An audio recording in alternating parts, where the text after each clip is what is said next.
I don't see Wes online either. He's there. I'm here. He's in the lower right. Yeah, not on my screen, but he's just hiding. All right, you should be good to go. Okay, thanks. We'll start the meeting. Well, first, welcome to the January 26, 2021 meeting of the Town of Victor Planning Board. We'll start it as we usually do with the Pledge of Allegiance. I pledge allegiance to the flag of the United States of America and to the republic for which it stands, one nation, under God, indivisible, with liberty and justice for all. We have one meeting minutes, and that's January 12, 2021. Everybody had a chance to take a look at it? Yes, Okay, I'll entertain a motion to approve the minutes. I'll move. I'll second. Al moves. Joe seconds. All in favor? Aye. Aye. Okay, approved. We've received correspondence on a number of the projects before us. One from Sue Nerwin with regard to the Ultimate Grace, Nancy and Mike McGee with regard to Ultimate Grace, and Philip Nelson with regard to the Ott Minor subdivision. And all of you should have gotten this. Did you take a look at them? Mhm. Okay. And Babette said something in today, so I don't know if I was able to print that out. It was First, kind of late. Well, we have it. They can read it while I'm doing other things. Was that on the, was that the one on the Ultimate Grace, Babette? No, it No? was Okay. on, it was on Willis Hill. Oh, okay. All right, we have a reapproval application for Blumont Rise. The owner is Blumont Rise Stables LLC, zoned residential 201 FS 2021.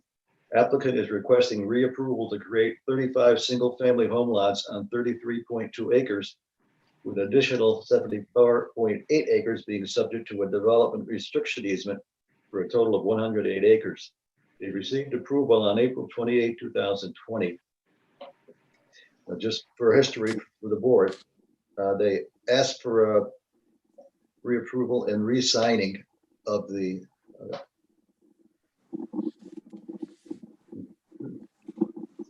Mylar, and I did that the first time around reluctantly, but I think this is a board decision to do, not just me. And Jeff, why don't you let us know why you want to do this? Yeah. Thank you for your time tonight. We're well behind on our planning for the Blumont subdivision. Even though, as you stated, we were approved by the planning board in April of last year, we didn't receive the Department of Health New York State approvals until 2 months ago in November of 2020. And that on top of the fact that we had some issues that I think Wes is familiar with in terms of Farmington drainage, and we were kind of just held in limbo for quite a few months. Recently, we have found one other issue. My attorney, and Kim is most familiar with this, late fall, we found when the owner of the new Blumont Stables had acquired the property and had Scott Harder actually had staked our rear boundary line and found that it wasn't where I had intended it down a hedgerow. It was instead through some fence areas. So we stepped back and began the process of modifying all our plans with the intention of transferring the sliver of, I think it's about 3/4 of an acre to the stables and correcting our rear property line. Well, I don't know, but I think it's the new owner and the new owner's attorney and whatever, and it's still not done. So my attorney, Tony Mastronato, only whatever I've made this application, he's a conservative kind of guy, and he said he really would like that transfer done before the filing so that the deed records are proper. And we're getting closer to that. I think there was some issue of tax adjustments that held up the transfer for whatever reason. It really hasn't been something I've been involved in. It's been something the attorneys have been trying to push forward. So ultimately, we would just like a little more time with this reapproval. We'd get a couple of months to file. We probably would be able to do it quicker than that. Certainly, I don't think this transfer will be that long.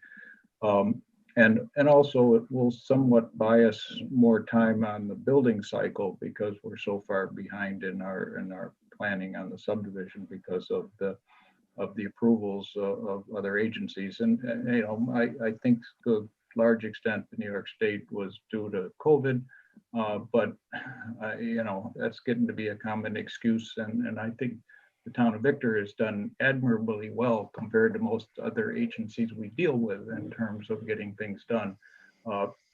So I guess we would very much appreciate a reapproval, which buys us a little time to get the sliver of land transferred to the stables for us to then file the subdivision probably the following month, which we're almost into anyway. Otherwise, we're expired on the 29th, as I understand, I think, Lisa. So I'd be pleased to answer any questions you may have. Okay, board have any questions for Jeff? What's going on here? So Ernie, I mean, no questions on what Jeff had indicated, but why would we need a reapproval versus what a typical process would be to approve, say, a 90-day extension, you know, and we can do that twice. So why would this be a different approach in this instance?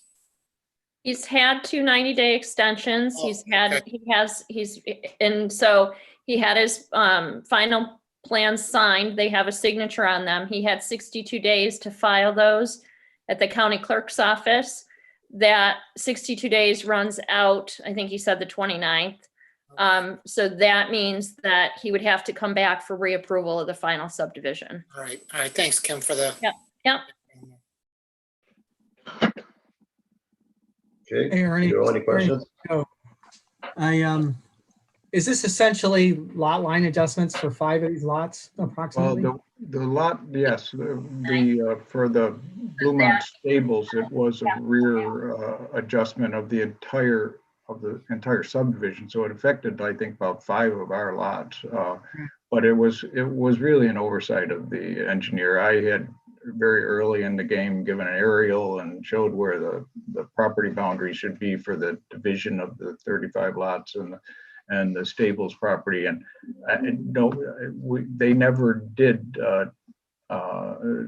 put the wood lot areas back that far on the map, so nobody really knew. And I guess when Scott Harder's firm staked it, it was like, oh, not how I intended it. And so it was a fairly simple process, I guess, in terms of the redrawing of the boundary on our maps, but it hasn't been a simple process getting the deed recorded and transferred, so that it's not technically is still part of our property, I think, as I understand. So Doesn't this result in a delay of getting your property on the tax rolls? Excuse me? Doesn't this result in a delay in getting that property on the tax rolls?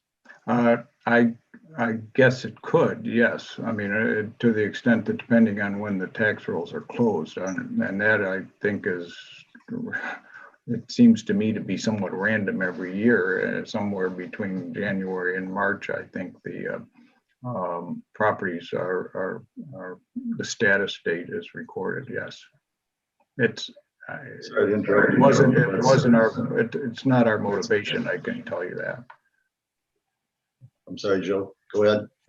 Yeah, no, my experience has been the tax rolls have been in March, generally speaking. So that's right in the time frame there. But I don't have a problem with this. It's like I said, it sounds like just a bunch of lot line adjustments for a property or subdivision that hasn't been built yet, so no harm, no foul, I guess. Well, So that's all. the other thing is Lisa made me aware of, which is the benefit of it, is a question. The problem was that the original planning board approval was so far in advance of all our other approvals that were acquired. And so technically, you know, to building permits have to be made at a certain date now that is really unrealistic compared to when we actually had sufficient approvals to move forward. So as much as anything, it resets the clock a little bit in terms of the building timeframe. But mostly at this point, it's the legal aspect of trying to get that sliver of land recorded first. That's all I had, Ernie. We lost Joe Limbeck. Where'd he go?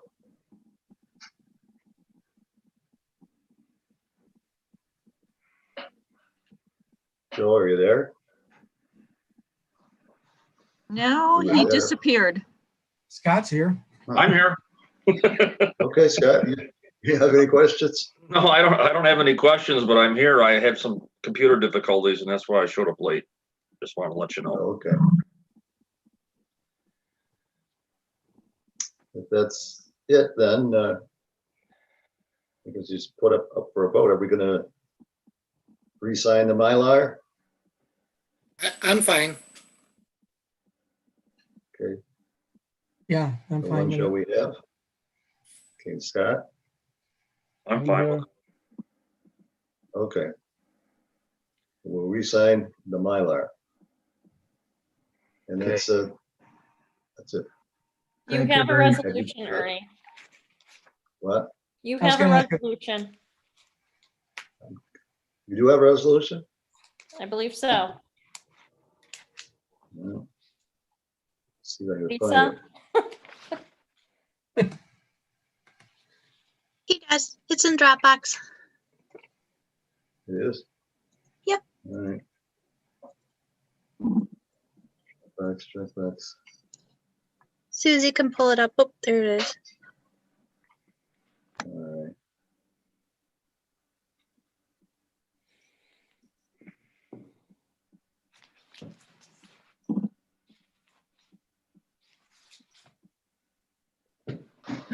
I'm having troubles.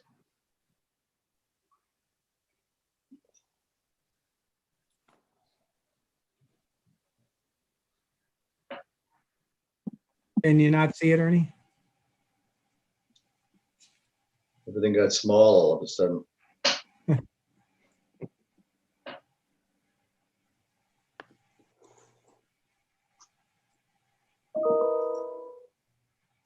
Somebody just come in or leave?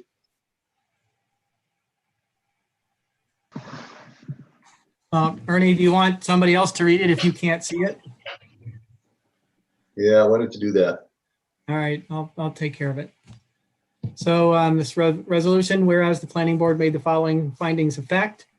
Number one, final subdivision approval was granted by the planning board on April 28, 2020 for the Blumont Rise subdivision to create 35 single-family home lots on 33.2 acres with additional 74.8 acres being subject to a development restriction easement and conservation easement for a total of 108 acre project site located at tax map number 40.00128.100.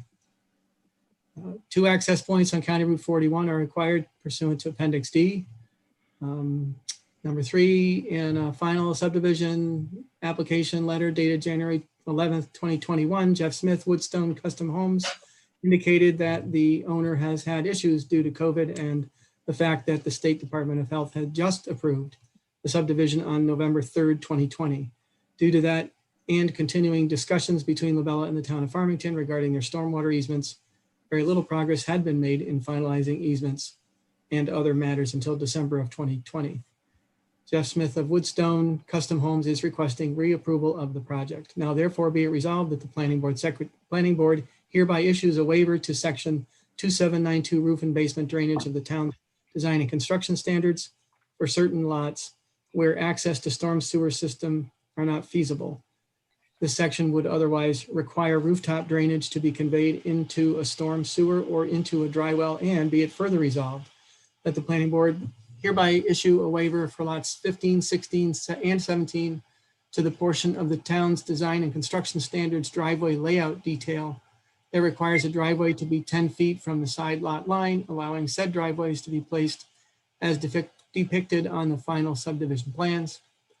And now therefore be it resolved that the request of Jeff Smith, Woodstone Custom Homes for reapproval of the Blumont Rise final subdivision, April 28th, 2020, drawn by Marathon Engineering, sheets 1 through 18, plans signed November 11th, 2020, planning board application number 01FS 2021 be approved with the following conditions. Just question, were the lines changed between April and the time that Ernie signed them? They were changed after April of 2020. Yes, they were changed to September-ish in 2020. Just, can you scroll back up a little, Susie? Or Lisa, whoever's doing that? Oh, So, I can't do it.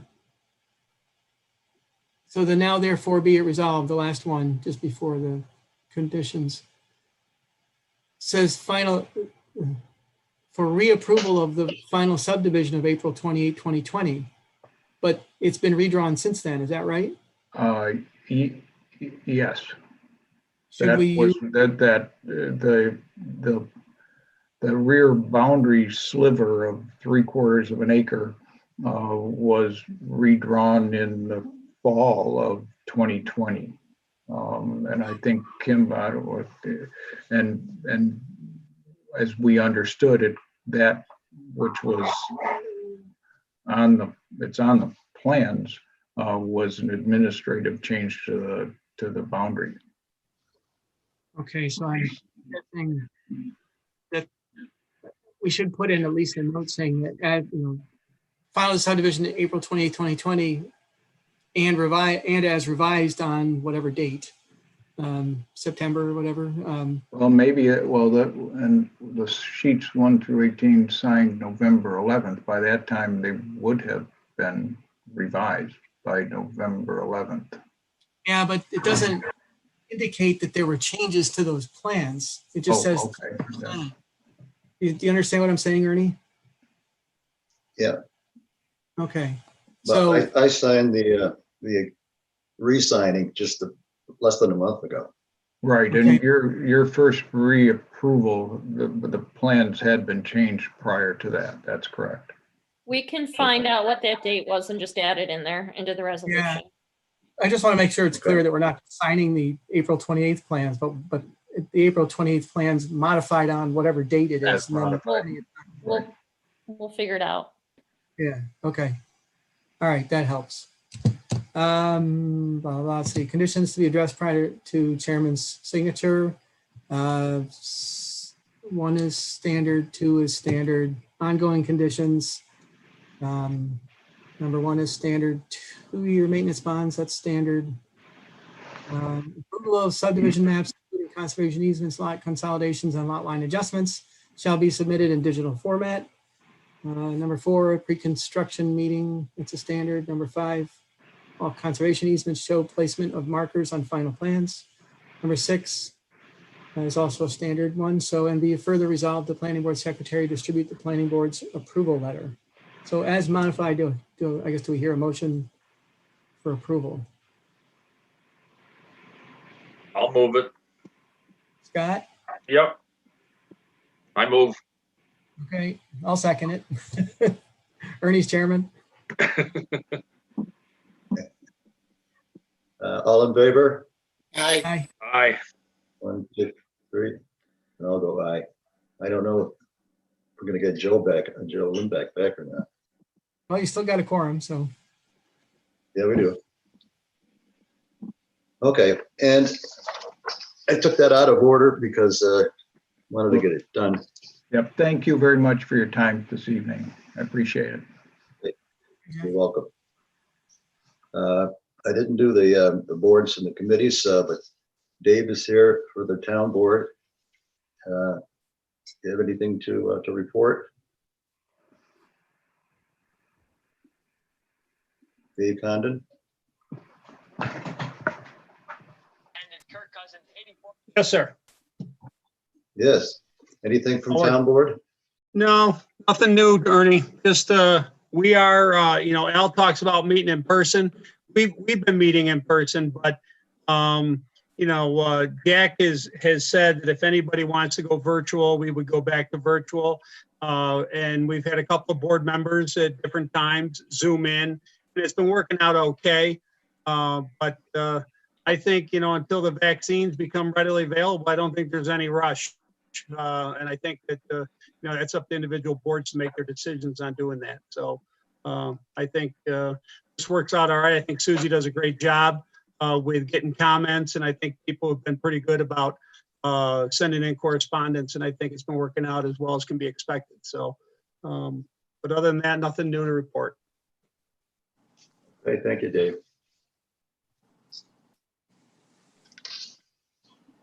Well, okay, the next item, the public hearing. For Kim or Lisa for the next meeting, Ernie? Oh, yeah, right. See, all I see is a black square with the name on it. So, Sorry, Lisa, what's going on next? fuzzy hair today. So your next meeting is February 9th. You have the Heinemann Solar Array at 3 Fishers Hilltop Drive. It's in the Limited Development District. The applicant is requesting approval to install a 10 kilowatt ground mounted solar array. And that is all that I have on the agenda. And any carryovers. Okay. All right, now we go to the first public hearing. This was tabled from the last meeting, the minor subdivision. 04 MS 2020, 1086 Strong Road, zone residential 2, owner trust the irrevocable survivors.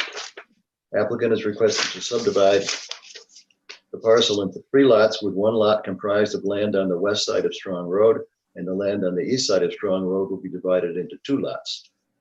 Staff comments, the Conservation Board completed their site walk last Saturday, January 16th, and they have no concerns. We're waiting for site distances to be provided. Anybody here? Who's here for this project? Rocco Venezia. Oh, there you go. Okay. We emailed those over around lunchtime today. That drawing, Kim, did you get it? Yeah, I think Lisa sent it. It's probably in the Dropbox. Okay.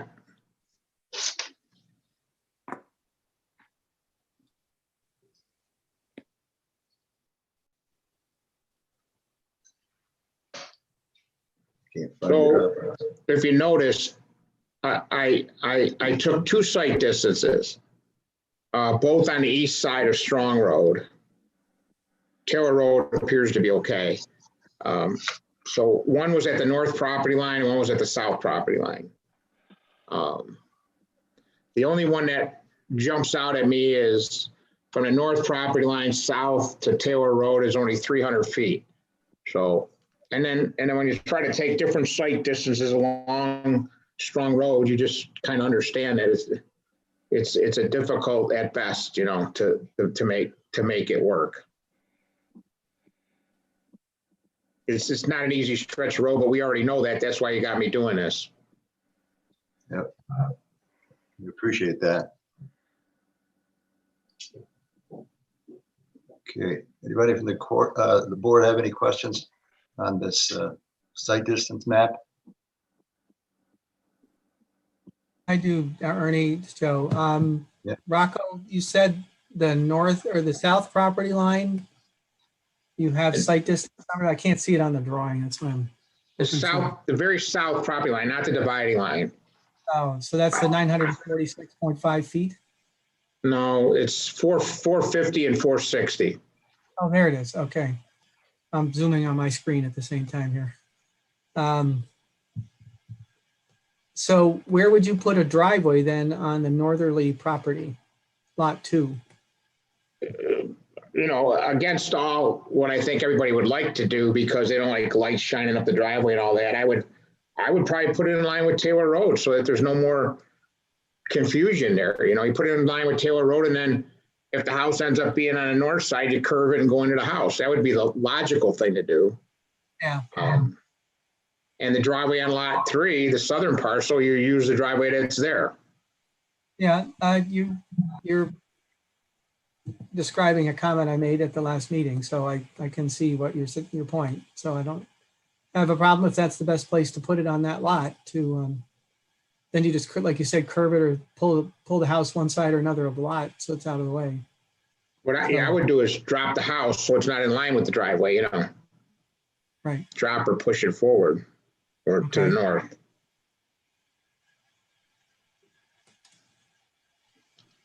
All right. That's the only question I have on that one, Ernie. I think Wes has some comment on this. Don't you, Wes? So with regard to site distance, I guess something else that the planning board might want to consider with regard to the access management plan is the consolidation of driveways and whether or not, if individually we can look at these lots when they come back to the planning board for individual site plan. Maybe depending on looking at what those potential driveways or access points look like. You might want to require that the driveways for these two lots 2 and 3, be consolidated into one where there's a shared driveway, ingress and egress point. That's one alternative to resolving a site distance issue if there is one. But I think you got to look at when an access point is actually proposed. I think that's when you have to look at it and take into consideration, the geometry of the roadway, the conditions that are out there, the traffic volumes, and that sort of thing. So, because right now the site distances that he's listed on the map, they're not at the exact point of where a driveway is going to go, I don't think. So, just food for thought. And then I do have some other comments on access management and the town's official map, but thought maybe it's good to see if anybody else on the board has any comments about the site distance. Anybody else, Scott or Joe, if he's back, or Al? I guess I have a comment on the site distance, and that would be, I guess at this stage, when properties are being created, it seems to me to be the opportune moment to take a look at this issue versus establishing property lines and then trying to establish site distances afterwards. So I think we're having a discussion at the right time. I was wondering if the town's traffic engineer could take a look at this project and tell us whether the site distances are safe. We can send this to Jennifer, can't we? Yeah. For comment? Yeah. Or Lorenzo, I think Lorenzo was the person who did the access management plan. Yeah. So I ran this by one of our roadway guys, Wade Daly, a PE at Labella. He said that there's no quick answer and that each location should be evaluated separately as there are factors that vary along the roadway: vertical grade, horizontal alignment, stop condition, turning right, turning left, types of vehicles. That said, assuming the following: if the road was straight, horizontally and vertically, and assuming that the stop condition on the side street and normal passenger car and a 45 mile per hour main road, based on the AASHTO Green Book, a left turning vehicle would need a sight triangle of 500 feet, and a right turning vehicle or a crossing vehicle needs a sight triangle of 430 feet. So those numbers get adjusted based on the road grade and the design vehicle, et cetera. So, but I could, it wouldn't hurt to either run it by Lorenzo and or Jennifer. Well, probably Lorenzo would be the one to do.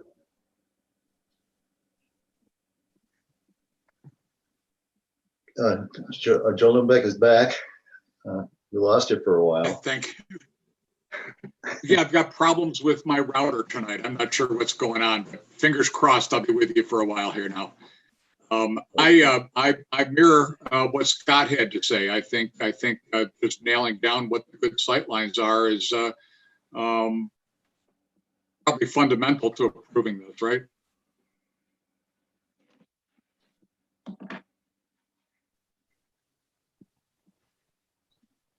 I guess. Okay. Al, you have anything? No, I would agree with Joe and Scott on this one. I mean, again, if we can reach out to our consultant and get them to weigh in on it, and then we'll have that determination, and then we can decide from there. And Wes, you had a comment too on the possible road extension of Taylor Road. Yeah, I know the a potential property owner, or maybe it was the existing property owner, had a question about the town's official map and the depiction of a future local roadway. And I was wondering if maybe Susie, if I could share my screen, if that's possible. Yeah, you should be able to. I already had checked it, so. All right. Let me see. Let me see here.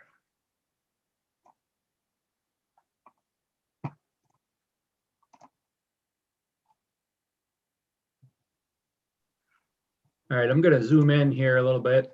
So this is the town's official map, which was adopted kind of concurrently with the access management plan. And you'll see that there's, all sorts of different colors on this map. And I'll zoom into the Taylor Road area, right? And so here's Taylor Road in yellow, and then Strong Road. So the subject property that we're looking at is right here. And you see this blue dashed line that appears to connect the intersection of Taylor and Strong with the intersection of Willis Hill and Pine Tree Drive. So that was something that was conceptualized during the access management plan, and the town has the opportunity to require a developer to provide some form of access or take into consideration this official map. And but the blue path is not necessarily set in stone. It was more, we were looking at the nodes, or the town was looking at the nodes and was thinking, if this property were to be developed, the town would somehow require a connection between Strong Road and Willis Hill Road. But we want to also take a look at some of the maps in Appendix B of the access management plan, right? So let me see if I can scroll to some of these maps. Hey, Wes, on that last map, there was also a route alternatives that was going on to, or using the driveway north of that in the Anderson subdivision. And Yes. we didn't even touch on that in the discussion of that project. Yeah, So- well, yeah, we did talk a little bit about this and in the Anderson project, and there was talk about conserving the open space and clustering the subdivision and to try to retain some of that rural character. So there was discussion during seeker, I think, about that particular connection there. Yeah, it was more of a connection using the driveway that they proposed and then just extending it down to Strong rather than just on the border, which is where the driveway is, the long one to the existing home, and then along the property line to the east. Then Right. it's that line you're showing there. Yep. So that's done. That terrain is very, very hilly and steep Right. all the way across. Right. And I think it's worth the planning board discussing this. And just for example, I got to scroll to this map here. So this is a map that we want to take a look at. This is figure 9 of Appendix B of the town's access management plan. And it shows the natural resources and constraints in conjunction with these conceptualized future local roads. And as you can see here, so here's Taylor Road, and then here's Strong, and here's our future conceptual roadway, right? And you'll see in the pink shaded area are areas of steep slope.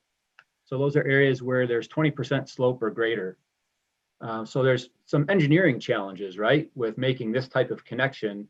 And certainly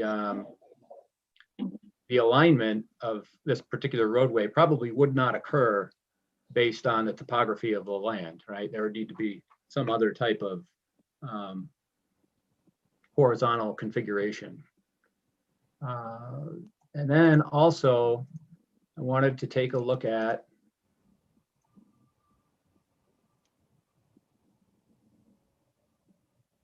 there's one more map in here. It's the priority areas. So as part of this access management plan, this figure 14 is part of Appendix B. The town selected and identified priority analysis areas where really they wanted to focus the efforts on access management and also to look at the roadway connections in these areas. And you can see throughout the town, right, there's these yellow blobs. And the Taylor Road area, Strong Road over here where this project is located, we're not in one of those priority areas.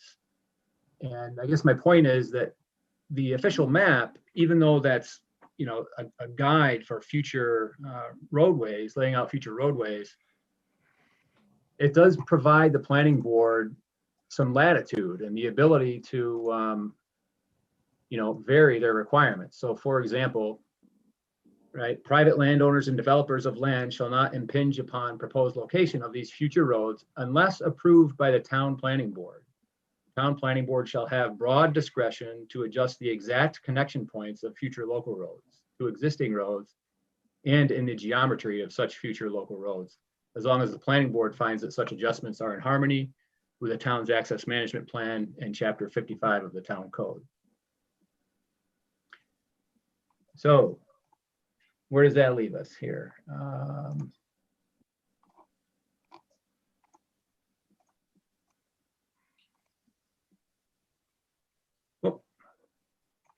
So in the Dropbox, you'll see that there's an email that I had composed to Kim back in, I think it was November, and I guess it was about this particular property. I hadn't realized that this was a particular project until recently. But so there's no, just because that road is shown on the official map, it doesn't mean that the town is committed to constructing that road themselves, right? There's no commitment made by the town to construct that road. It's for future developers for laying out a subdivision. For example, the Anderson property. They wanted to, rather than doing that connecting road, they wanted to do the cul-de-sac, and there were reasons as to why the planning board allowed for that. So this is another one of those examples where we're taking a look at the existing conditions out there, whether or not this is one of the priority areas for making that connection, and you have the discretion over where and how these conceptual roads are placed and aligned. So unless you feel strongly that this is a location of where you want to have a future roadway, then I think you have the ability to not require it. Any questions?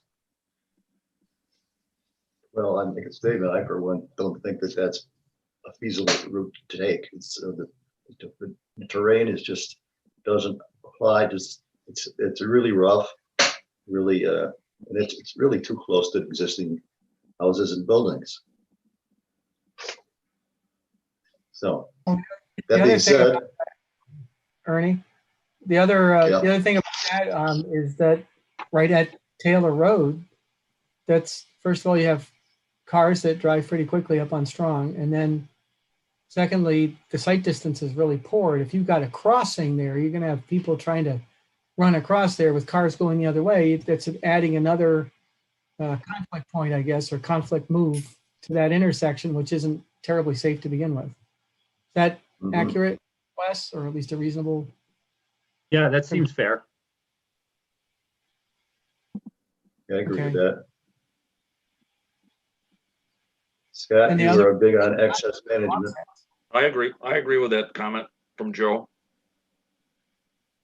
Okay. So I don't have a problem not requiring or pursuing this further because of the terrain, because the intersection is not a great intersection to have a four-way, unless it's four-way stop, which would not make anybody happy out there probably. And then you're just adding conflict. So that's my opinion. Okay, thank you, Joe. Al, you have any questions? or I comments? agree with your comments, Ernie, as well as Joe's, but I do think, Wes, I think, right, looking at it as we did, the due diligence, around the access management plan and the likelihood of build out, I think, right, that's the right approach, but in this case, I can support not encumbering that property for future access. Let's see, Joe Lindbeck, any questions or comments? No, I agree. And this was a consideration that I wasn't aware of, and probably something we could keep in mind with future applications as well. It would probably behoove us to take a look at this map or these maps when we're looking at future projects as well. Okay, thank you. Anybody else have anything? I do not think we are ready for a resolution tonight. Ernie, there We've is got one some- comment from the public. Okay, go ahead. It would be from a Sarah Canzano. She lives at 23 Rothbury Circle, but she's a buyer for Lot 3 at 1086 Strong Road. And she said they would consider a shared driveway, and they've discussed it with the buyers of Lot 2.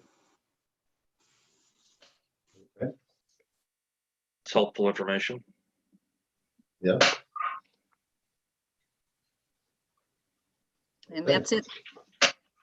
Nobody else? That's the only one? That's the only one. Okay. Well, as I say, I don't think we're prepared for a resolution tonight. We've still got some research to do on the site distance, and we'll see what happens by the next meeting. If we're able to put this back on, we will, because it's a short agenda next time. So Okay. I have a question if I can.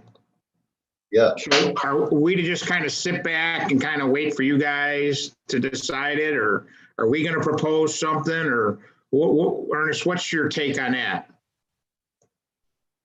Well, you've already proposed something, unless you want to change it. Well, no, all I did was give you additional information to kind of verify what we all knew. At this point, I haven't proposed anything. If I was to propose something to the town of Victor, what I would propose is to eliminate the driveway to the barn.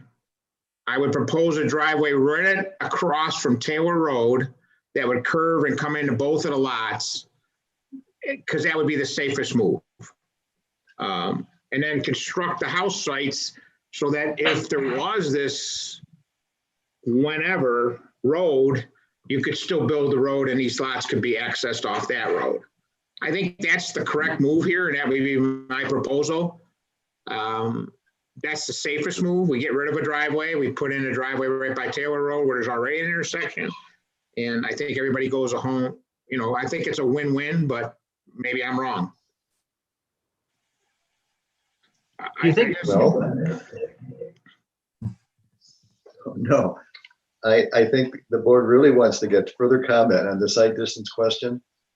Okay. Well, I think talking about it before. I think Rocco makes a good point in terms of finding the location of where you want to have this driveway, right? His thought process and having it directly opposite Taylor Road, is that the best placement considering the site distance and safety concerns that the planning board might have? Maybe it is. So if we could maybe understand what that site distance looks like from that point that you're talking about, I think that would be helpful. Here's my concern. My concern is that, and I appreciate Scott Harder's comment, okay? But we're gonna leave this open-ended with nothing resolved. I would like to propose something to solve the problem. Let me see how much site distance is at that particular intersection. If I meet the 450 and the 430, there's no concern. And I think there's a chance we can do that. Having said that, then I have a proposal in front of you that you can, I'm just afraid to kind of say, okay, you guys decide where it's going to be. It doesn't really work for me. Because I don't see any kind of resolution anywhere in the future. And I need to kind of, You're gonna be on the next agenda. yeah, but how to resolve, who resolves it? Who, do I come up with a proposal or do you come up with a proposal?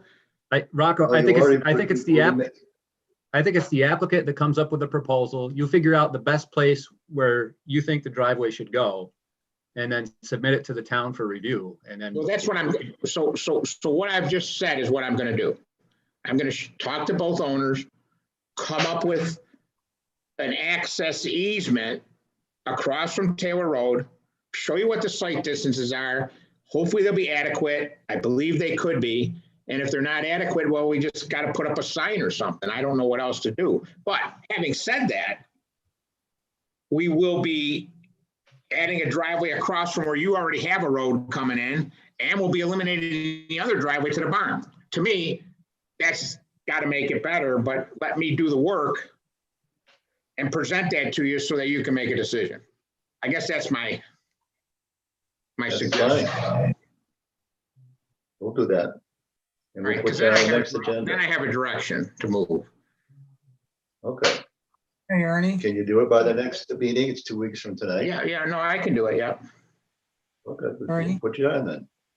Yep, If you could put us on that agenda, I would be greatly appreciated. sure. Okay, thank you for your time. Hang on, Rocco. just one- Joe, did you have? Okay. I did. I've been looking at the plan and on Street View and on your plan, and I would also ask Rocco if you just tell us what the site distance is from the lot line itself. Putting a driveway there might be more ideal in terms of site distance, and I know it's an offset from Taylor, but it would also be, sharing space on the property lines. And then you could just wrap around behind the, you go move behind the barn and then take off to either parcel from there, without putting, slicing off the corner of one lot to make a driveway. No, I have to talk to the client, the people that are buying the lots, they might not even like my solution, you know what I'm saying? Well, that's why I'm suggesting that you look at sharing the property line with the driveway for both parcels. It's gonna be hard to do, Joe, because if I bring a driveway up to Taylor Road, I can't get the proper acreages, so I can't really do that. Well, no, I'm saying the property line is where it is. I'm not telling you to change the property line. I'm saying move the driveway to where the property line is you're showing on your plan. Well, but okay, I could do that. My suggestion is at least But get us how do I get the barn on the proper property? it's on the right property right now, isn't it? Yeah, so It's I move the driveway north of the barn? Yeah, you put the driveway on the lot line that is north of the barn. So you don't want me to line it up with the intersection. You want me to line it up with my property line. Right. I frankly have never really liked the fact that it was lined up with Taylor Road, and I think the site distance is better where I'm suggesting. No, that's the worst. I checked that. And the reason I didn't show it to you guys is because it's horrible there. Is it? Okay. Yeah, it's not good there. It's hard to see from street view, I guess, then, but I'm looking at a pretty decent view down, north towards Taylor Road from that location. What are you looking at? On street view? Okay, well, we'll look at it. I just talked to the crew briefly about it, so maybe I got the wrong impression. Yeah. So, Okay, so Okay, your well, suggestion is we'll move the driveway to that line, and so I don't want to do both. I just explore on both. If it turns out it's better Taylor Road, that's the way it is. Okay, I'm all just, right. you guys are looking at site distances. You don't have to show us Okay. plans with both. Just say, here's what we found with this site distance. It's better at Taylor Road. Fine. I Okay. just asked you to take a look at it. Okay, all right, that's good, Joe. That's good.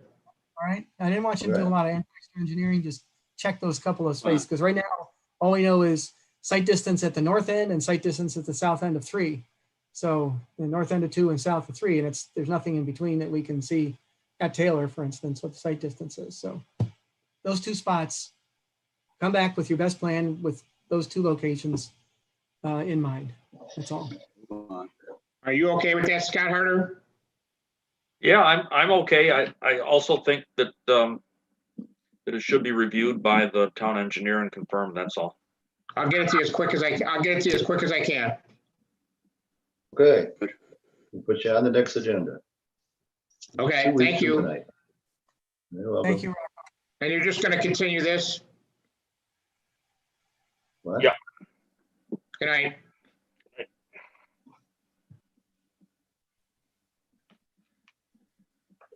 All right, I guess he checked out.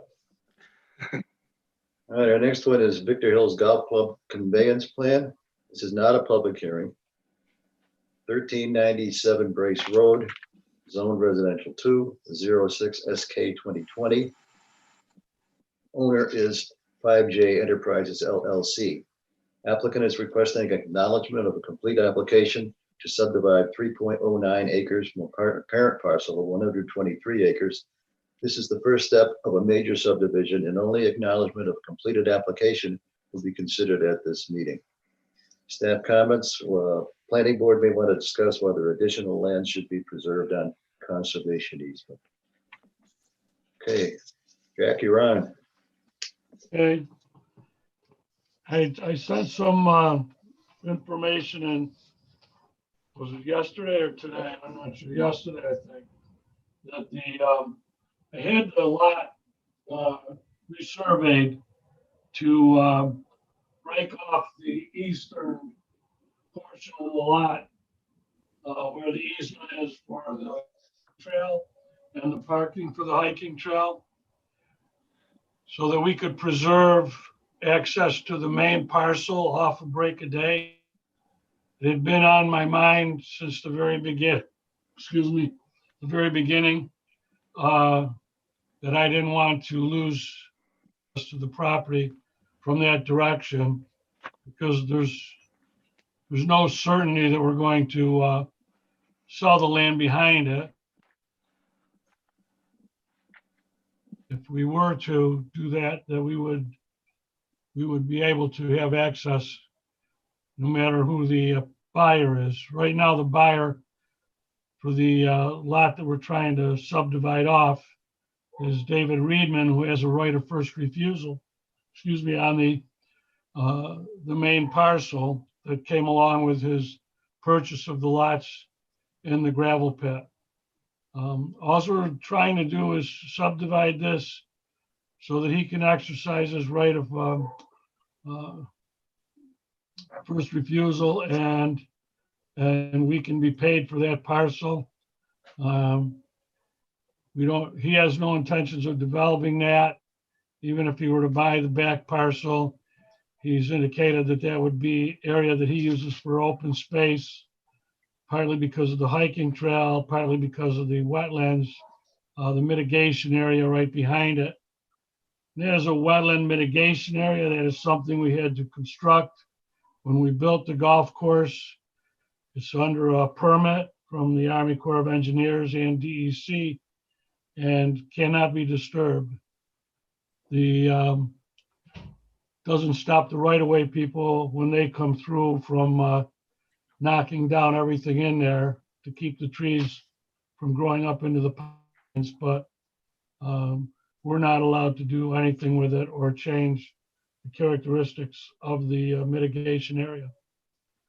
So I don't think that's going to be much of an issue. It wasn't really an issue with the Conservation Board. As far as the remaining parcel, there's for open space and additional conservation easement, if that's required with the future development of the parcel. We've already locked in the vast majority of all the natural resources that are on the natural resource inventory. We have multiple co-occurrence areas that are already under protection, but it wouldn't be difficult to expand. Jack, you're fading in and out, Jack. I'm sorry, I'm sure it's probably my connection here.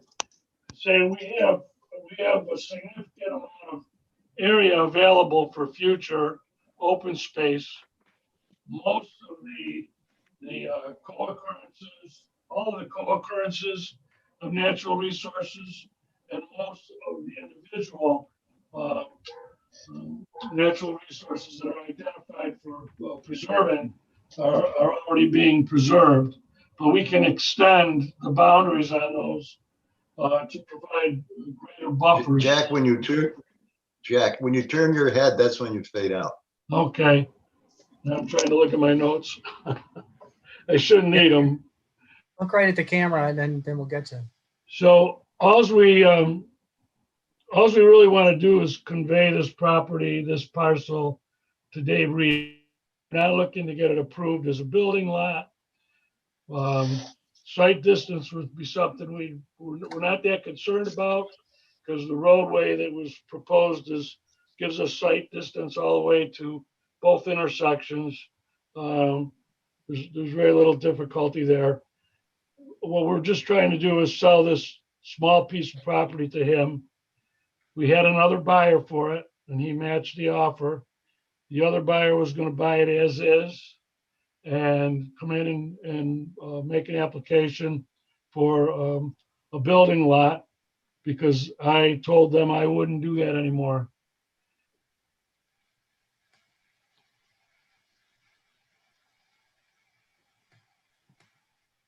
And that's basically what we're trying to do here. Okay, anybody from the board have questions? Scott?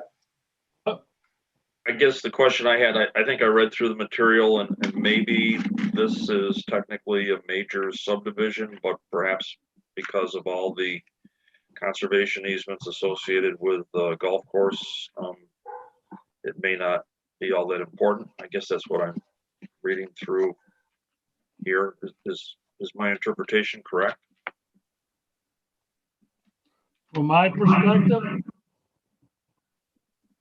Sure. yeah, from my perspective, we gave up 42 acres, I believe, under conservation easement already on the property for approval of the cluster subdivision that Dave Reedman put in on East Victor Road. Here was the back.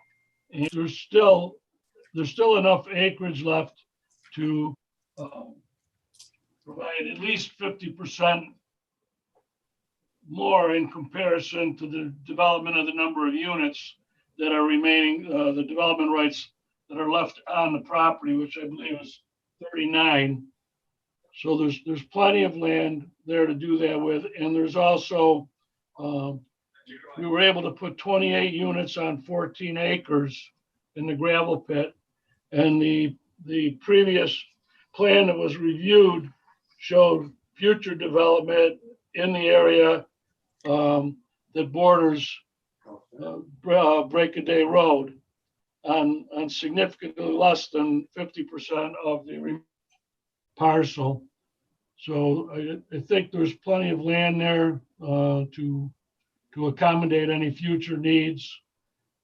Doesn't mean we couldn't set something aside now. It would just be an additional expense when we as yet we don't really know what's going to happen with the property.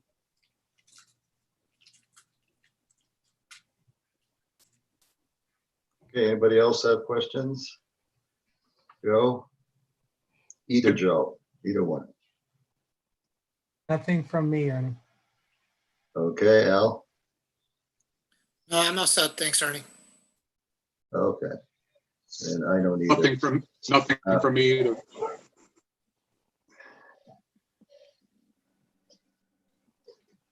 Okay, do we have a resolution on this? I keep missing them. Ernie, there is one comment from YouTube. Okay, go ahead. It's from a Maggie Ruff, and she asks, are there plans to sell any other portions of the golf course on Brace Road? I think that's a question that's way in the future. I don't know that Jack can answer that. He probably has some idea of what he wants to do, but we're not here tonight to do that. So it's just this one little parcel that he wants to break off and sell. Is that about it, Jack? I don't know what's going to happen down the road. We have already expressed an interest in doing something on part of the east course or the parcel that's owned by 5Js. I'm not pushing for that. I think everybody that knows me knows that my intent is to keep the golf course going for as long as possible. If it were to be developed, there is a plan that's been looked at by the planning board, where we proposed that development would take place in that area right off of Break a Day. Nothing was approved. Everything would be really, once we do, if we were to go to that site to develop it, then that would be the only site that would be proposed for development, as far as I can see. We'd be right back to basically square one, where with the development in the gravel pit. We'd be going through the whole process all over again, because it's a phase 2, but it's not an approved phase. It was just something to show where the future expansion could take place. But it's an area where it makes the most sense to do something with development if we were going to do it. But I have no intent at this point in time of doing anything, but I could die tomorrow. So what the rest of the family does is up to them. Okay. Right now, it's Susie, just anybody else? No Anybody other else have a comments. question, Susie? Okay, no other comments. Do we have a resolution on this? Lisa? You do. I sent it to your email just now. Well, I'm having trouble switching back and forth, but I can read it from here. Everybody ready for this? This is Victor Hills Golf Club Conveyance Plan, 1397 Briggs Road. Today's date, January 26, 21. Application number 06SK2020. Whereas the planning board made the following findings of fact, and there are 6 of them. Now therefore be it resolved that regarding the sketch plan application of 5J Enterprises LLC major subdivision entitled Victor Hills Golf Club Conveyance Plan, drawn by BME Associates, dated October 2020, received by the planning board December 2, 2020, planning board application number 06SK2020. The planning board acknowledges receipt of a complete sketch plat application, and be it further resolved that the planning board secretary forward a copy of this resolution to the applicant. All right, all in favor? So moved. Joe moves and Al seconds. I saw your hand go up, Al. There you go. All in favor? Aye. Aye. Aye. Okay. We got 5-0. Okay, Jack, you're all set. Okay, I'll be in touch, Kim.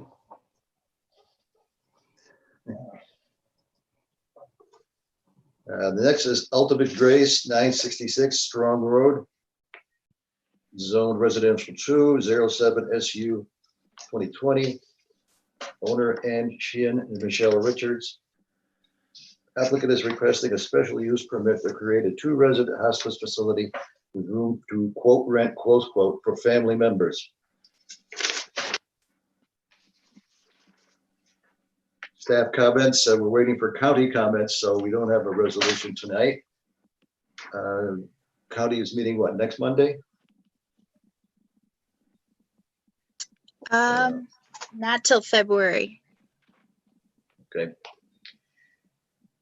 And we've got another comment. If rooms are rented and considered bed and breakfast, then subject to town code 211-20A, paren 2, and 211-19B, 3A-H.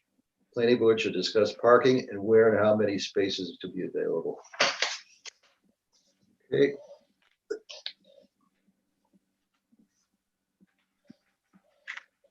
I see that Michelle is here.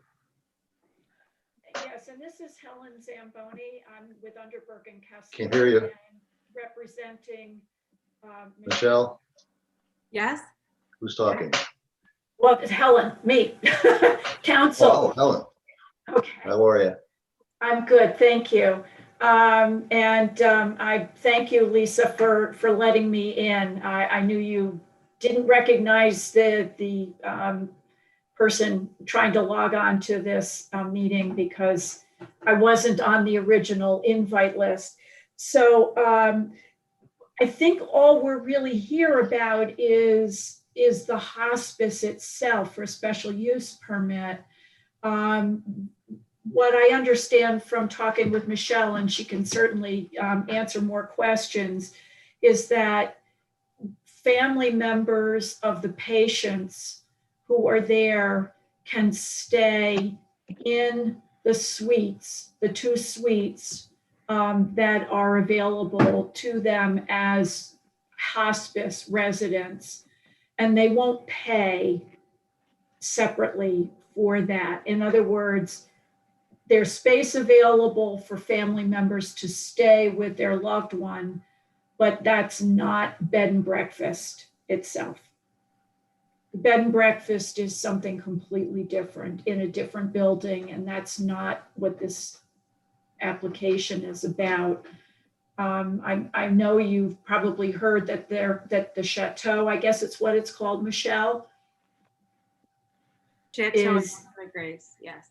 yeah, that is planned to be turned into a bed and breakfast, but that's a whole different thing. And this is just focused on the operation of the hospice, the 2-bed hospice.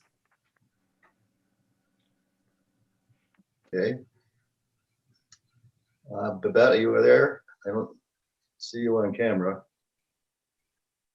I am. There she goes. You have some comments, I believe. Oh, I think it's a great idea for that house, which is historic, to be used, and a wonderful, wonderful way to use it. Okay. Do you see any issues at all with regard to the historical nature of it? No, I don't, and I live on Strong Road, so I think it's a great addition to, and that the house will be used. That's another thing. Okay. Anybody from the board have questions or comments? We'll start with Al this time. Oh, thanks, Ernie. No, I don't have any questions. Okay. Scott? I just have a couple of comments. I think it's set back in a way that seems nice and appropriate for what it's being used for. I don't have any objection to it. I'm curious to know what the public thinks of it when we solicit comments from the public. We did have a couple comments. Joe Lindbeck? I think it's a good use of the property as well. I am curious, is this going to become a nonprofit organization at some point in time? I'm curious how it's going to be organized and run. Let me start with that and then turn it over to Michelle. No, it's not going to be operated as nonprofit. It's private pay. So the family, the patients and the families will make arrangements directly with the nursing, whatever nursing services providers and aides they want. And then they will be paying for the residency, the use of the space separately to Michelle's company that will operate the hospice. I'm sure some people worry about the fact that this is a big building and that it could be much bigger as a hospice. The fact is, maybe you know this, but under New York law, 2-bed hospice operations are essentially not regulated by the New York State Department of Health. You get any bigger and now you might as well be 100.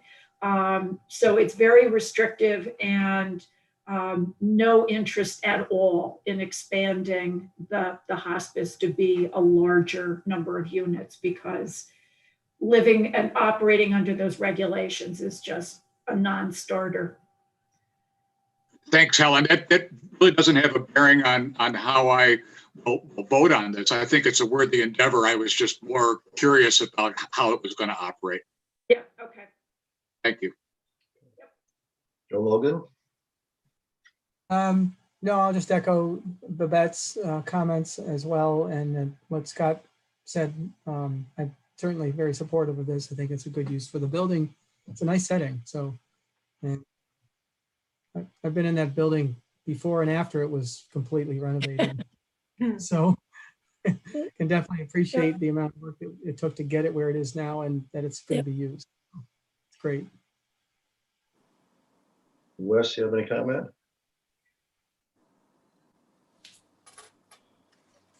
Are you still with us, Sorry, Wes? yeah, sorry, Ernie.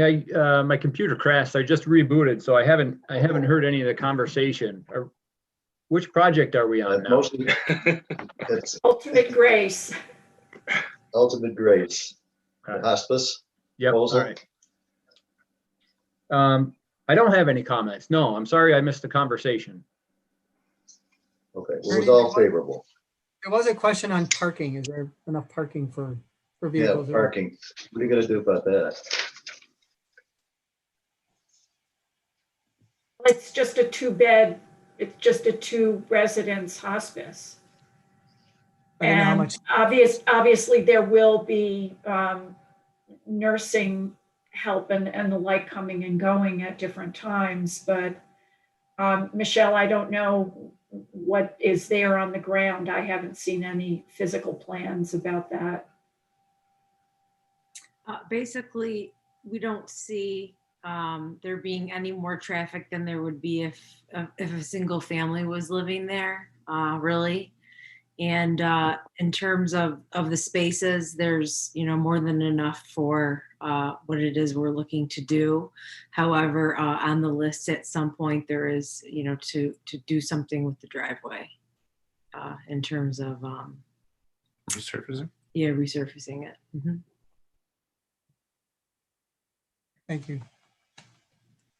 Ernie, I have a question. Yep. Is Go ahead. are you buying this property or are you leasing it? I'm purchasing it.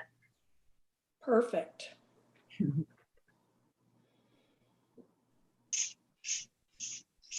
You're aware of its history, I assume. Do you mean the fire and everything?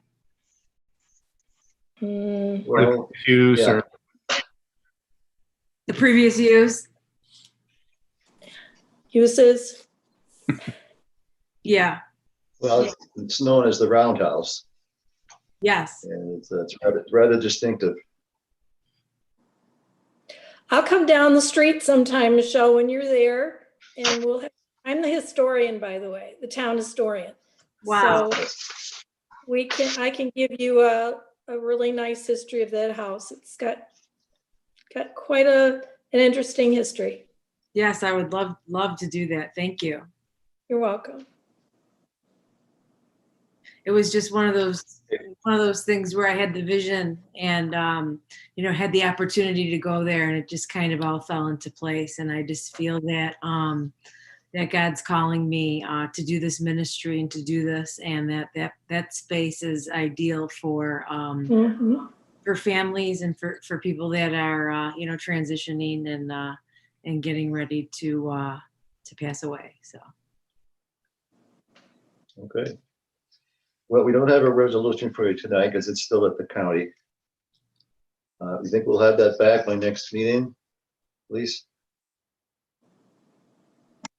Yeah, we will not. Their meeting's on February 10th. Okay. Then our second meeting in February, we'll try to have you on and get this resolved. Excellent. Okay. Thank you very much for all your time. Well, you're welcome. The next Ernie, thing we have is, Ernie, were the comments from the Yeah. public positive? well, they had questions about, let's see.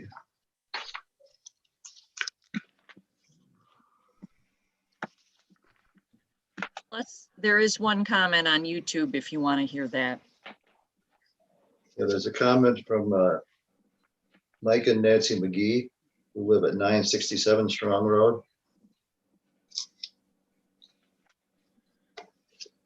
And they had a question about the word rent, which was in quotes, and I think you've answered that.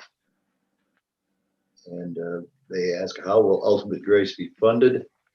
And you've answered that too. It's private funding. And they ask, if the hospice situation doesn't work out, will rooms still be rented? Is this area approved for rental property? Well, the way I understand your proposal, it's not going to be rented. It's going to be for the people in the hospice and their families. Is that correct? Correct. They're nodding yes.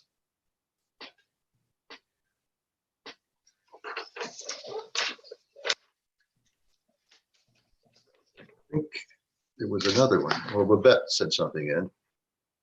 Oh, Sue Nerwin at 998 Strong Road sent a comment.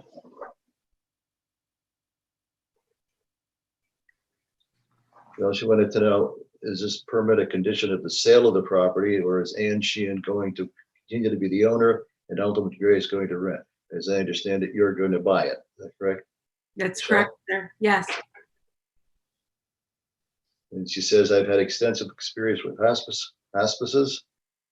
They do not charge rent to families, and that's what you've said. It's part and parcel of the entire stay of the person using the hospice.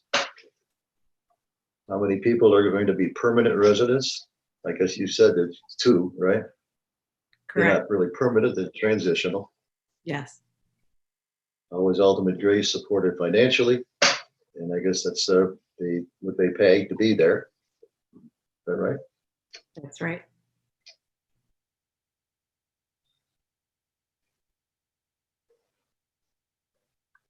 She says 966 Strong is a very large residence, about 7,500 square feet. It's difficult to believe that a hospice can sustain itself with only 2 end-of-life residents at a time, with the enormous overhead of rent, mortgage, utilities, salaries. I recall hearing a cost of well above $1,000 a month just to heat the home. I assume you've got a financial plan in place to make this operate successfully, correct? They're nodding yes. We absolutely do. Yes. How many rooms are going to be rented out? And will those be the family only? And I assume that's correct. You have 2 suites, you said you had. Yes. Does the town monitor this in any way? Well, the health department is the monitor. If somebody should make a complaint about the condition of the premises or any activities going on there, then the town would take a look into it. But otherwise, the town doesn't do a regular inspection at that. Should Ultimate Grace cancel out at some time, is the special use permit null and void, or does it stay with the property? It generally stays with the person who makes the application for it. So if anybody else takes it over, they may have to make another application for a special use permit, but that's the way it works. So if Sue Nerwin is listening, I hope that answers your questions. Okay. Now, Susie, anybody else? There was just the one, and her questions may have been answered, but I'll read what she wrote. It was from Marcia Sengus. Who will be the caregivers for the residents? And then how will this differ from Serenity House? Yeah, I can't really speak about the Serenity House, but how this particular place will be run will be by Ultimate Grace staff. And that goes anywhere from somebody with, an educational background and something completely different that loves to just, care for people, all the way to RNs, depending on, really what the family requests is how we staff it, so. All right. So we'll have you on in the meeting after next. You should have the county comments by that time. And hopefully we can take care of it. All right? Sounds good. But that's all we can do for tonight. Helen, you have anything else? Can't hear you. very much. My microphone is one, if I lean in, it tends to cut me out, so. So you're all set for tonight? Yes. Okay. Our next one is an extension of, no, it's a table from the December 15th meeting, the Topstuka addition. 1135 Willis Hill Road, owner Andre Tatuska, zone residential 1 at 31 SP 2020. Requesting approval to construct a garage and residential addition to an existing single-family residence to be used as a second dwelling unit for family or blood relative only, also including the construction of an on-site wastewater septic system. Staff comments, the town historian has concerns. This parcel is a high value on the historical inventory. And from Labellas, they say waivers requested to section 2.7.9.3 with regard to dry wells. Section 55-8 of the Access Management Code allows the planning board to grant a waiver to the standards for spacing of driveways to be 245 feet based on posted speed limit of 40 miles per hour and request to verify the perk rate. Okay, who's here for that? Good evening, Fred Shelley from BME Associates. Am I coming through all right? Yeah, you go. Okay, very good. Along with me, I believe the applicant, yes, on Mr. and Mrs. Tufstuk are in attendance, as well as the applicant's architect, Mr. Richard Kraft, is also here as well. I agree and echo the opening statement from the chairman in regard to our request for approval, looking for approval for final preliminary and final site plan approval as discussed for the construction of the new garage and residential addition to the existing home. We have reviewed the town engineer and also the town code enforcement office comments and addressed those in writing. And I believe those have been addressed to satisfaction. There were the few requests for waivers to the town development in regard to dry wells as well as driveway spacing. And I believe that from our last meeting, we were in pretty good shape with those with the board. However, at the last meeting, there were discussions in regard to the proposed architecture of the addition.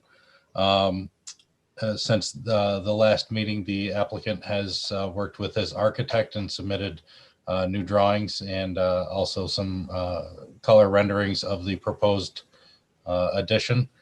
Submitted those to the town for the town's review and comment. And I believe that Andre has been working with the town historian on that. And at that, I think, unless Andre has anything else to add, would open that to comment from the board. Just based from the last meeting, we took, some of the comments to basically modify. Well, we created renderings to have a better visual for everybody to see what the plan is, and also we modified the overall architecture of the house, where we eliminated one of the enclosed porches and changed the roof line on the back of the house to make it appear somewhat smaller based on that. I think the renderings, the colored renderings, kind of have a better representation as far as what it will look like for the visual. I know the concern was the size of the addition. I think setting it back and it shows in the 3D rendering. I don't know if you're able to pull those. It kind of shows you what it would look like if we were to do this. Is there a way to show 3D renderings? Whoever's controlling the computer? I only have the 3, so unless Wes has the others.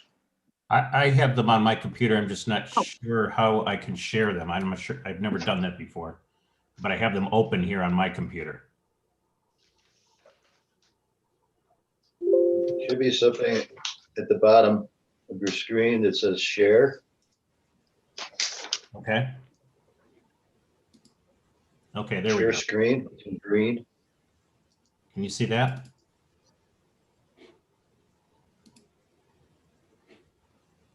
That's coming through. That's not, sorry. Richard, it's white siding. I don't know. Okay, those are the older ones. I don't have the current ones with the white siding. I never saw any of these drawings. Well, the idea was to take this, what was painted red siding and change it to white horizontal siding, similar to what's on the house. And if I am I also believe that the metal roofing was to be changed to be shingles similar to the existing house. So the house has also been made significantly smaller with the reduction of that porch in the back and the change in the roof slope. And again, all the siding has been changed so that it's all horizontal siding similar to the house, and the same stone pattern that's on the house would be wrapped around the base of the addition to further make it compatible with the existing house.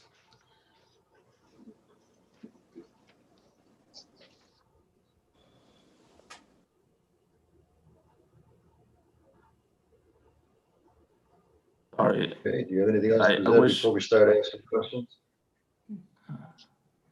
Can I? We'll start with that. Okay, first of all, I never saw any of these drawings. And I appreciate that Mr. and Mrs. Tavsuka have stayed in constant contact with me, and their changes to the roof, the siding, etc., have been very appropriate. However, we still have this very we have a problem with the size, and I know that the board got very late the comments from the architecture preservationist from the Landmark Society, and can I just read part of it? Please. Sure. Have you Yes. seen has the applicant seen this? Probably not. It's dated January 21st, last Thursday. This From, is Lisa, the one that I sent out today at that's not the 5:30. one. No, that's a different one. Yeah, I sent your email out probably about 6:30. Right. Yeah, I saw that. Okay. It's in there someplace.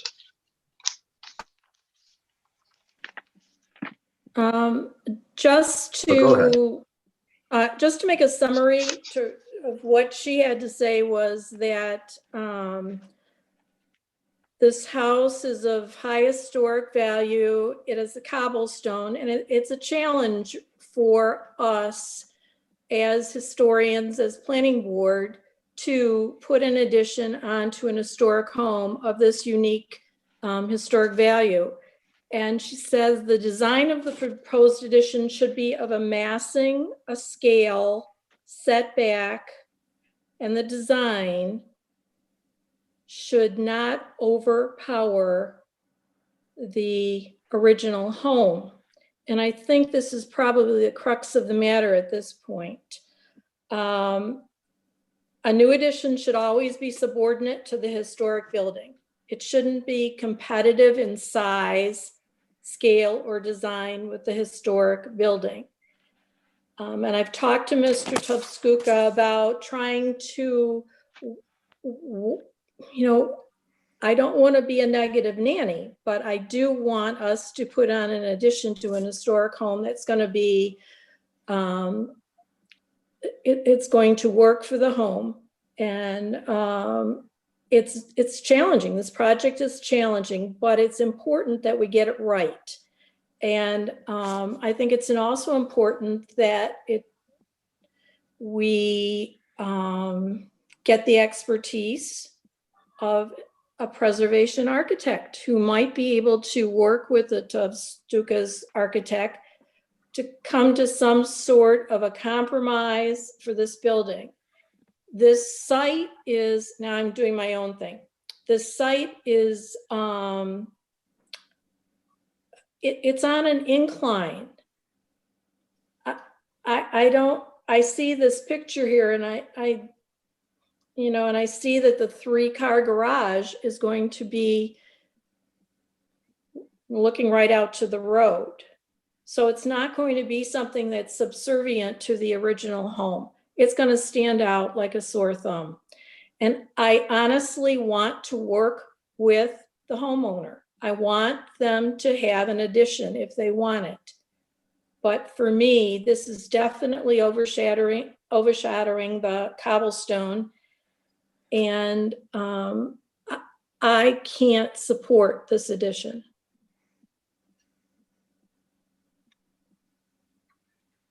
Okay, anybody in the board have questions for either the applicant or Babette? Joe, Lindbeck, anything? Yeah, I understand what Babette is saying, but looking at the cobblestone on this picture, it's a square box, and the only thing that's significant to me is its age, I think. So I'm trying to envision what would be subservient to the rectangular structure that we've got currently. I'm just having trouble visualizing what would be acceptable to Babette if you look at the current cobblestone building. It should be smaller and it should be behind the building. Well, if I can talk to that a little bit, we have made this building significantly smaller than the original plan. There's the program spaces that go into this have to be a certain size to be functional and practical. And there are, I would say, at the minimum that they can be at this point.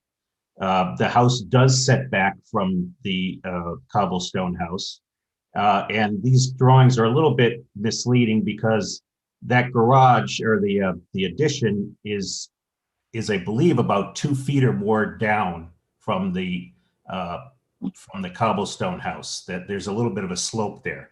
So the house is set back and it's lower, and it is separated from the cobblestone by a breezeway. And I believe with some landscaping there that can be obscured. I don't see how it's much different than if there was a second house on that property by a different owner. Yes, it's connected, but I mean, I think it's at the minimum size it can be. I believe there might be a little bit more that can be done with the grading to lower the roof line a bit. And there's some minor changes that can be made, but I think it's pretty much at the minimum size that it can be for the program that it contains. So it was my understanding that the addition was going to be behind the house. Well, it is set back from the face of the house. I don't know that it's behind it. The house has an addition that you can see to the back that is really not, it's just really a rectangular box that's attached to the cobblestone. Right. I don't think it could be behind all of that. Yeah, if I might interrupt for just a moment, I'll try to share my screen. We'll see if that comes through. It'll give you the white building and also give you another aspect or view of the house. Hopefully that comes through. Do we have a white house with the cobbles or the white addition showing up now? No. Not sure if someone has to allow the share or not, or. There it is. It's there now. Okay, so do we see my mouse jumping around here at all? Yes. Okay, so this is the front of the existing cobblestone. Obviously the front of the new building. And just to echo some of the things that Andre had mentioned is I believe these renderings are representing a drop of this building over what we had originally shown, just to kind of get our roof lines lined up. But the front line of the cobblestone is in front of the proposed garage. And I believe we're still honoring what that was represented on the site plans that were originally submitted. And then Lisa, if you're able to pull up the site plan that we have prepared, otherwise I can pull them up, but it might take me just a few moments to find them and get them onto the proper screen. Let me see if Susie, I don't know if she has that on there. Are those the three that you had given me, the side elevations and then the floor plan? Well, specifically, I'm talking about the setback of the proposed addition as compared to the front line of the home. No, I don't have that on the PowerPoint. But it is in So their Dropbox. I'll try to open that up. Oop, wrong one. Don't look at that one. So do we see our the BME site plan here that says proposed addition? Just No, we still see the rendering. I can see the addition or the site plan. Okay, so the existing home, I'm going to give this kind of a shot from the hip. We have an existing 40-foot front setback. Actually, the cobblestone is actually in front of that. It's proud of that. So we'll put that at maybe 38 feet. And then we have, Andre, how wide would you say the porch is out front? That is maybe an 8-foot porch, 6-foot porch. Well, it's 8 foot front to back, and as the width is a little wider, I think it's 16 feet maybe. Okay, so it's 16 north and south, but I guess what I'm getting at is the dimension from the porch to the right of way, this red arrow, I would put that at about 30 feet from the public right of way. And then we could add maybe, we'll say 15 feet. So we'll say we're 45 feet from the roadway. The proposed addition is going to be an additional 10 feet behind the front setback. So we have 8 foot, maybe 12 foot to the corner of the house, plus another 10. So, I mean, we're looking, we do have a setback. The cobblestone will sit proud. It'll sit closer to the public right of way. It'll sit closer to the roadway. It will be, it'll be seen, as being closer to the road than this proposed addition.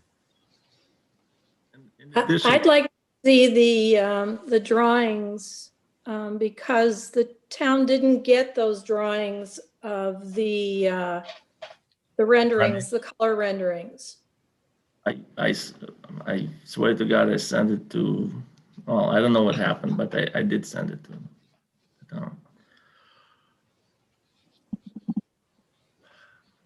The other thing is, there is a line of trees that we gonna keep, which will block additionally the addition, except for the little driveway, and there's gonna be a fairly large tree in between the addition and the existing house. So it's going to be from the road. When you drive north, it will be blocked by the existing house. And if you're driving south, it will be blocked by a line of trees. So the goal is to have the cobblestone as the front and centerpiece, and the addition is really more for practical use. So Andre, you talked about keeping this 36-inch pine was up front, right? And then maybe shifting the driveway to the north. So we do have this row of pine trees along the roadway. We have a fairly large, substantial 36-inch pine out in front of the site. Also that can help buffer and transition between the proposed addition and the existing home. So in the addition, the garage is front loading? Front loading toward the road, yes. And it looks like we have some, some carriage or barn type garage doors, overhead doors that are proposed out there.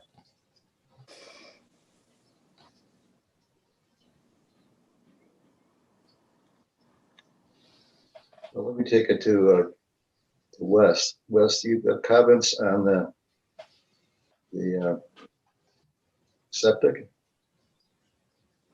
Yeah, so I think we did provide some comments on the site plan itself, including septic. BME did respond to those comments. I think we would like to see an updated site plan. However, there was also some discussion about removing one of the driveway access points. And so I think we'd like to see some updated plans there. And I think, maybe that is a little bit dependent on the architecture. Yes. It sounds like based on the feedback from the clients or the architect for the applicant, the structure may have been reduced in size from what was previously depicted on a site plan. I think it was a 1,900 square foot addition. So I don't know if that's changed at all from the site plan perspective. The overall perimeter of the addition, nothing really changed to the site plan. We changed the roof line and we removed one of the, basically the second floor enclosed porch. Yeah, So there was really no change to the site plan. The massing of the structure is significantly smaller than Okay. it was in the first submission. All right, understood.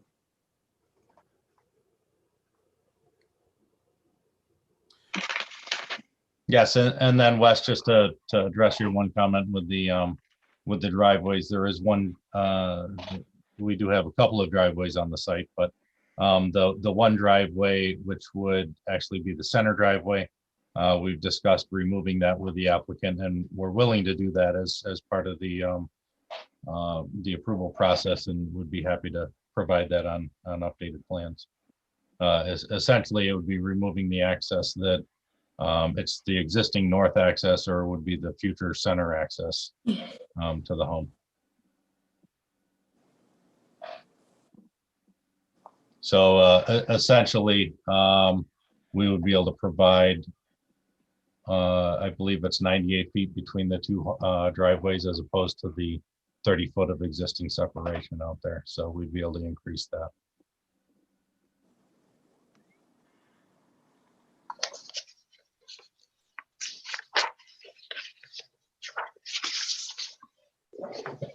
And what was the issue with the septic system?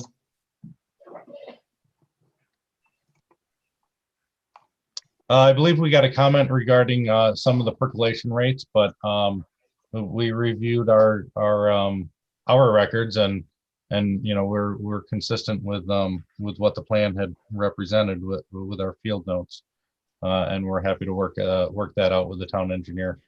Yeah, I don't see a huge, I don't see that being a sticking point, Right. at least from Right. LaBelle's perspective, the septic information, that can easily be resolved.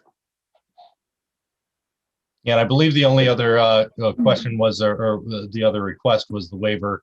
So we had two waivers that we were requesting. It was a waiver to allow two driveways within, not had to take a look at the numbers again.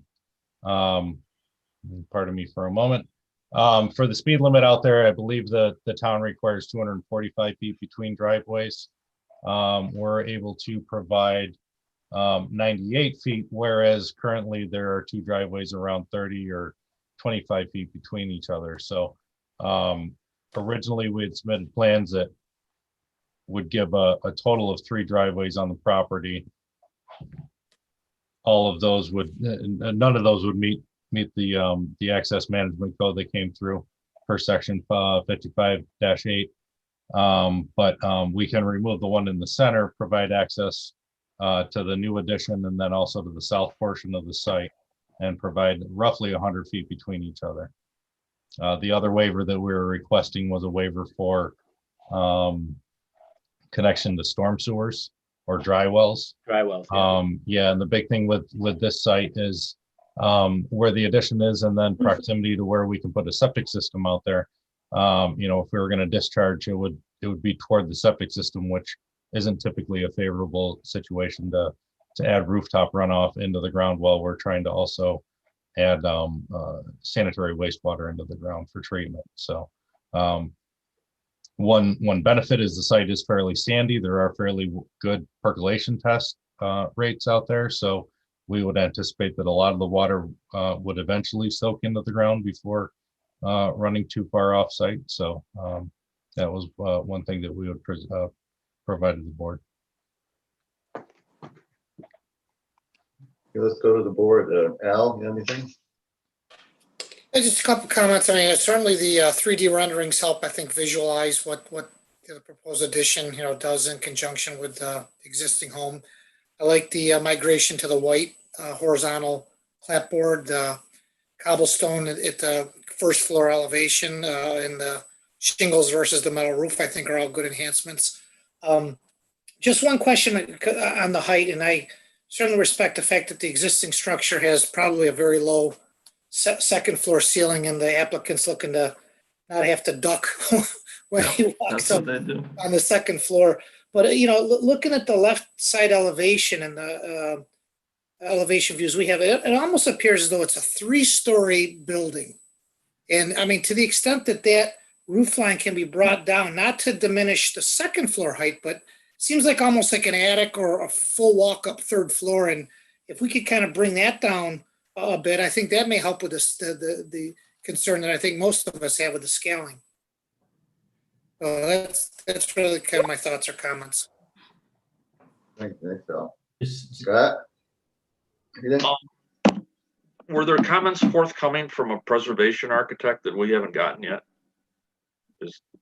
No, just the Cynthia Hauk, she's not an architect. She's a preservation consultant from the Landmark Society. She's an architectural consultant, architectural preservation consultant.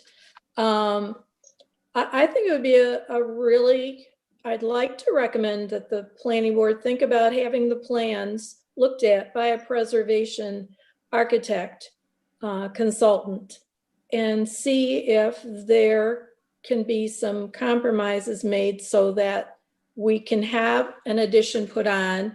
The Tuscucas will be happy with it, and I would be happy with it, and the planning board would be happy with it. Well, I have some concerns about just a person who's not a registered architect making comments about the design, because I'm not sure that they understand all the code issues and all the other issues that go into the planning of it. It would be an architect. Are you talking about Cynthia Hauk's comments as a preservation consultant? Yes, you mentioned she was not an architect. She is not an architect, but she has had 40 some years in the business, and all she was giving a comment on was how additions are to be put onto historic homes. And her comments were, it's just too massive. It's not supposed to be the major, what we're supposed to be looking at is the historic building, not the addition. That's what we should be focusing on. And if we can somehow get the addition, which is good that it's got this breezeway or attachment to it. That's a positive, because if something happened in the future, you could just take that away and your building would still be, your old building would still be there. And all of the changes that were done to the materials were great.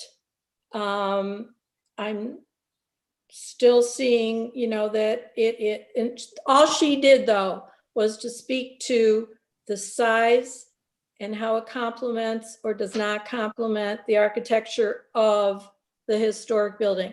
She was not talking as an architect. What I would like to see is a preservation architect look at this addition and give some comments. Well, as someone else spoke before, the existing building is what it is, and it was built at a time when things were not under the same codes they are now. I'm restricted on certain heights, ceiling heights, etc., and the program sizes of the various elements, the bedrooms and so forth. They have to be a certain size to be efficient. I think that we're within 6 feet or so of the height of that existing building, and it's my understanding that some changes to the grading could happen to make that even less. I'm not so confident that it can be made significantly smaller without taking out program elements. And, I just don't see how a preservation architect is going to be able to make that happen. It just has to be what the code requires and what is efficient for the and meets the needs of what the client is looking to have in the building. I think that's your key right there, what meets the needs of the client. And the client wants a 3-car garage, and I think that's what's driving that addition. No, not necessarily. I mean, 3-car garage, it does drive it, but if you reduce it to a different number of, it reduces the living space upstairs. It's a combination of 3-car garage with living space upstairs. The living space is really what's driving this, right, Andre? And the garage is kind of the bonus for you. Right, exactly. I mean, I guess, so I guess if I would just put it to the board, just kind of as an open question is just to kind of poll the board for their opinion, if the board thinks that, if it might be better if we lower the height, or, and even to the town historian, Babette, is it the height? Is it the general face of the building that's too large? Is it something that I can look at on the site plan? As mentioned, I believe this drawing, I'm not sure if I'm sharing my screen right now, but I think I am. Is it the height difference between the two roof peaks? Something that we could look at. There are also other things that we could explore as far as vegetative screening. If we tried to propose, we do have sidewalks between the house and the garage. If perhaps a larger pine tree or evergreen is planted out in front, just to kind of detract from the face of the addition, if that might be a way of mitigating the concerns. That would begin to mitigate. And also on this rendering, you have windows without mutton bars. And then on the one that I have, I don't have a rendering, I just have a site drawing. There's mullions on them, mutton bars, mullions. It's different. So, I mean, the garage doors are different. Is this different good or different bad? I guess the one that I see is different. The one I see on your screen right now is different bad.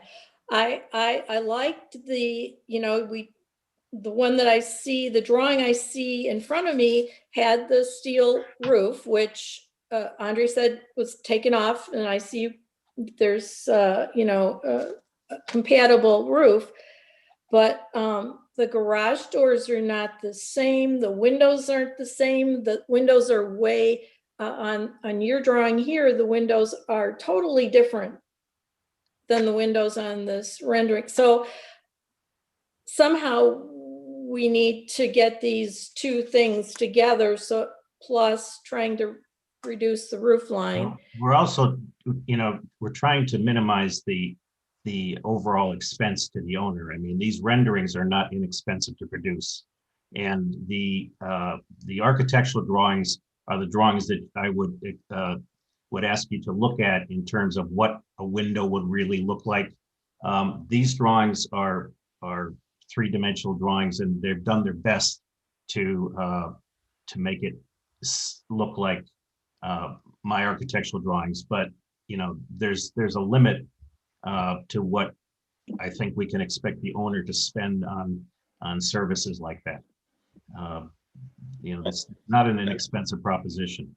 And to be honest with you, I didn't really anticipate, showing, this is like close approximation, but as far as, final designs of windows, I didn't think that was part of this process right now for this meeting.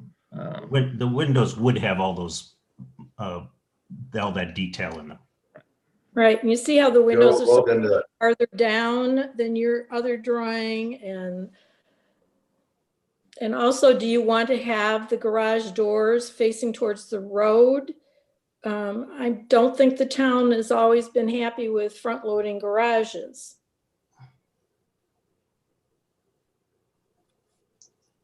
Although I think, Babbitt, the septic field there, leach field may preclude an unload garage. Yeah. Joe Logan, you put that up just now, did you? I did.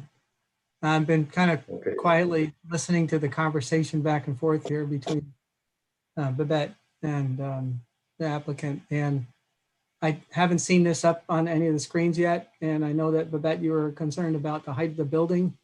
Yes. This is the list that we have dated the 20th. Is this the correct architect rendering from a line work perspective? On the 20th, yes, this one. Well, this yes, this is, except for the roof. So the roof is would be not as shingles. high as what we're showing, or just the style of the roof? The style of the materials would be shingles rather. It's still showing a metal roof, but it would not be. So this is about a 9.5 foot difference in height, the two roofs between the existing roof and the upper roof on the addition is what I'm seeing in the numbers. Right, but that, I don't believe that that's 100% accurate because there is a slight slope to the land to the addition side. So I think that brings the addition down somewhat than So you're these. saying that the building is lower on a ground Yeah, level than? I believe it's a couple feet lower on that addition side, which would bring the roof lines more together. I don't see the rendering of the in the upper left side elevation. I don't see the house rendering in front of it. Yeah, unfortunately, I did not put that in there. Yeah, so that was one of the things I think I had hoped to see was that. Okay. You showed this here, showing the cobblestone and the new. Right. But I think we're kind of, what Babette is talking about is, this is a house that's on Victor Menden Road that has a significant amount of additions around it. And all of it is lower than, and I guess I admit that this one is 2-story with a lot of height to it. But they've taken advantage, this small addition over here is matching the architecture of the original building. You can all see this, I hope. Yes. Yeah. And if you look behind it, there's actually a red garage that's, sorry, don't look too hard, it's gonna make you sick. So here, all of this material is beyond, it's in addition to the original building was actually the one up front here, the square, and then they've added several other outbuildings plus. It looks like a 2-car garage here. If I come down, you'll see it. And it's red siding and it kind of complements the red brick that's the balance of the building. But you don't see any of those additions that are on the same scale as the existing building from the road. You see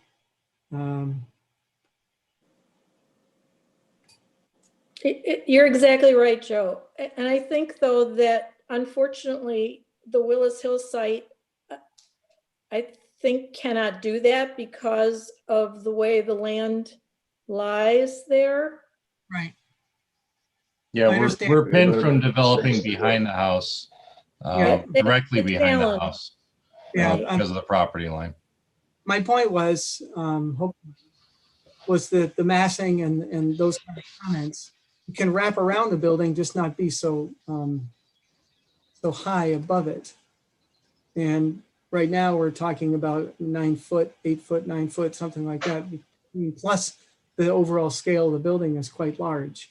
And on the existing building, there are additions around it that from behind that small building is kind of nondescript. You showed in your rendering, I think, from a little bit of an angle. It really doesn't look great, and you'll be covering it up with some of your addition if you did this, but could you take that piece behind, add to it, take the side piece, add to it, put a garage right behind it where the driveway wraps around, rather than putting a whole new building without touching the newer pieces of the historic building, and accomplish the same thing with the space needs that your client's requesting. That's what I'm asking. And that's the spirit in which I'm bringing up these, the other example and kind of showing the difference in massing between this and adding on something that doesn't dominate the old building. And I think, Babette, that's probably what you've been I've been trying to say it, and thank you very much for showing it, Joe.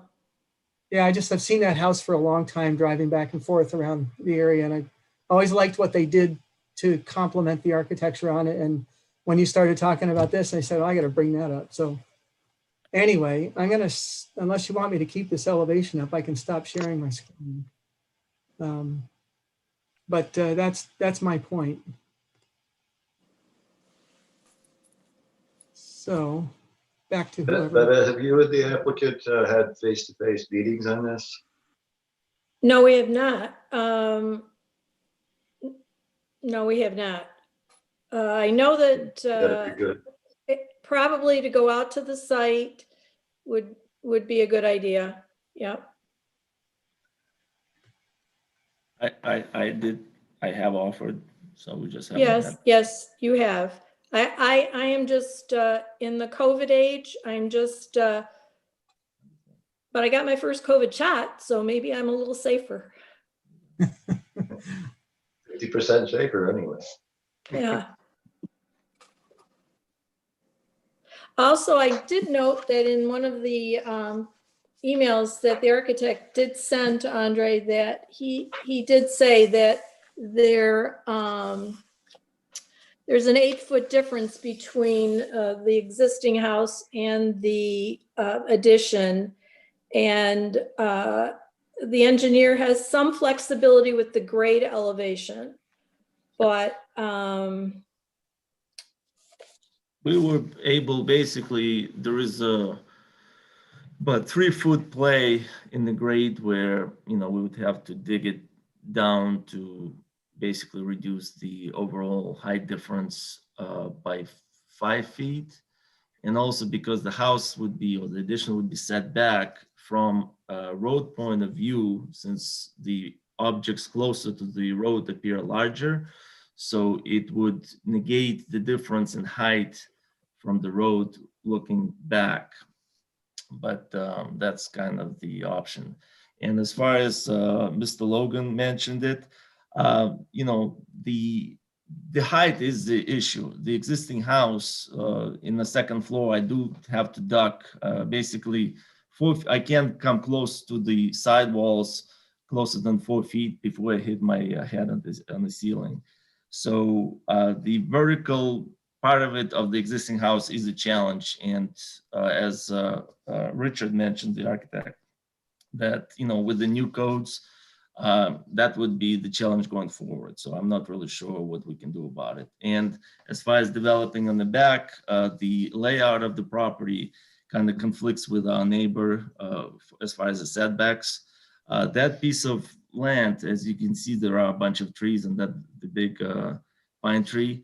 I mean, that's kind of the perfect location as far as hiding anything behind without, jeopardizing the look of the cobblestone. And again, our goal is not to, make cobblestone is the reason why we bought the house. So it is a central piece as far as we are concerned. But, life, we didn't buy a museum either. So life is what it is. So we needed extra space, and that's what the plan we came up with. I mean, I, believe it or not, spent a lot of time trying to figure out, what the best way to do this, and that's kind of what we came up with. so, and also the driveway would be right off Willis Hill, and you would not use the other 2 driveways? No, we would eliminate one driveway, which would be in the middle.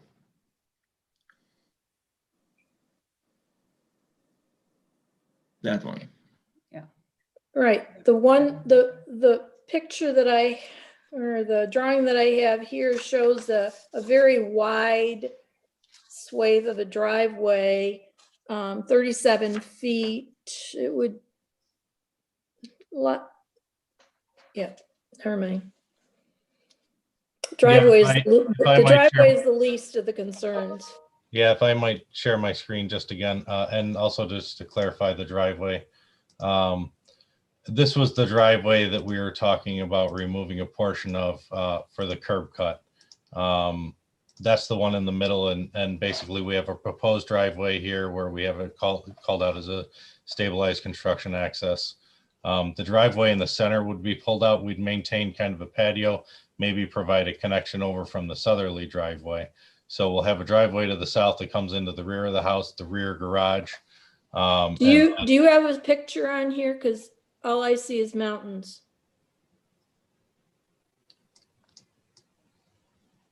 Is this side better? Nope, make it larger. I've got Switzerland on mine. Yeah, me too. Oh dear. Do you have a site plan at all? Maybe I'm sharing the wrong. We're viewing Joe Logan's screen. There we go. Okay, so the one that I see here that you're looking at, the driveway pointing right at the white sided portion of the house, perhaps up to that pine tree up in front. We'll remove that curb cut and maybe give a connection just so that we can get access. And then we lost it, but maybe Joe was trumping me.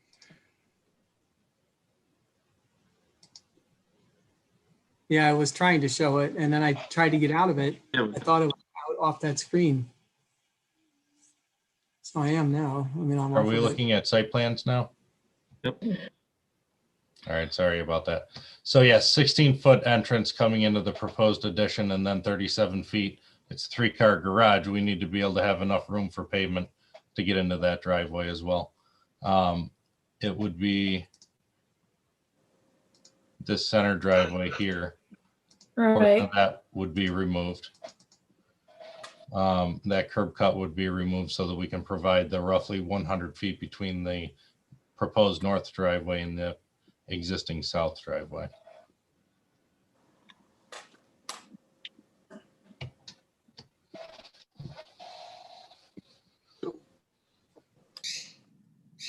Well, let me go to Joe Lindback because he's last on the list. We'll come back to Joe Logan if you still have something. Well, I'm good. I'm confused as to where we're going now. We seem to have been going in circles a little bit here now. I know, that's exactly what I was thinking. Yeah.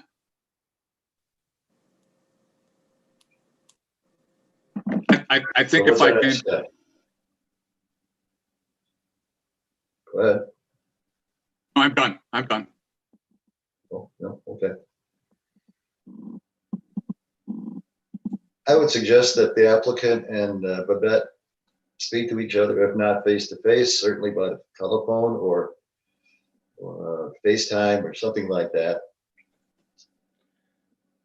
And if Babette is not too concerned about COVID, you could go out there and just stay outside if it's not too cold. I'd Not, like to see those renderings though, and see if we can do some sort of a reduction in the height of the building. Maybe some vegetation around it. I guess we're not going to reduce it anymore in size. It doesn't sound like. It doesn't sound like we can put the addition onto the back of the building. It's challenging, but also it's important because if I might just ask the board, just to get direction, and I appreciate your comments, Babette, just to give us some kind of a quantitative goal to set. Are we looking at no higher than the existing building? Is that, roof line to roof line, no higher, or within 2 feet of the existing building? We do have certain grades that we need to meet. So basically, I'd hate to put the applicant back and forth between the board, the historian, and the architect, and unfortunately me again, just to play around with all of these. But I guess if we could get kind of a general consensus from the board of what they would like to see. We're already setting the building approximately 15 feet behind the existing cobblestone. If we can get it within a certain number of feet that the board would find acceptable, that would give us a target for the applicant's architect to work with, and us also to set floor elevations on. And then perhaps we can develop some new plans bring them back to Babette for basically a final look through. It sounds like materials are generally okay with the roofing and siding, that they seem to be fairly well accepted. Babette, if that sounds right. I understand the garage doors you didn't really like, but I think you could work with the architect on that. But I think the big thing is for us to figure out, really heights. I mean, our footprints are going to stay about the same. So if I could just ask the board that, if, the considerations on that aspect. Well, that's what we spend most of our time tonight on, is the height of the building. I think you've got to speak outside of the meeting to try to get these issues resolved, because you're not going to get it resolved no matter how long we talk tonight. Sure. It's going on either the next agenda or the one after that, depending on how far along you've gotten. So my suggestion is you get in touch with Babette, and she needs some renderings, give her those, and hopefully you can come to an agreement. I didn't mean to exclude you, Wes. You have anything? No, I don't have anything further. I'll follow up with Fred regarding the site plan. So that's all I've got. Okay. And Joe, I think you were maybe not finished. Joe Logan. Just a couple of comments, as long as Fred is asking. So I think it was a nice improvement with the rendering that we saw. I'm sorry we couldn't see it prior to the meeting. The windows were way too tall on the original one, on that dormer in the front. It was so out of place and out of scale to me. The roofing is quieter with the not metal, but the matching shingles to the cobblestone. It looks like you lowered the roof on the breezeway. I'm not quite sure why, but you raised the sill, or not the sill, but the eaves, so it's flat. It looks funny in the architectural rendering, not the photo sim. I can't see it there because we don't have it. So I would like to see those, but yes, height is an issue. If actually the building could be lowered relative to that, and then the driveway is a little flatter back and you have a step up to the cobblestone. I don't know if that's a feasible concept or not, but that might help shrink the dominance of that addition to the cobblestone. So I'm just trying to offer some comments, and I understand your challenges with the property line and setbacks and all that kind of stuff. I kind of wish you had looked at doing more with the old pieces of the building that weren't historic, to reduce the size of the addition itself, but I think we're beyond that, it sounds like. So if I had to say anything more, it would be try to reduce the height of the building, either by lowering it more for the driveway, be flatter towards the road, and then the roof line would naturally come down, or take the large peak down lower, flatten it out a little bit, but that might not look great either. I'm not an architect, but I'm trying to make some suggestions here. So that's my 2 cents. All right. Hopefully that, just throwing this out, would a hip roof make any difference, or is that just impractical? It just wouldn't Think about it wouldn't complement the cobblestone. I'm no architect, but I think that that might be a little more of a contrast than we're looking at. Okay. Well, keep talking to each other. If you're ready to come back at the next meetings, let us know. Let us know in time so we can catch you on the agenda, which we'll do. And I think that's all we're going to do tonight.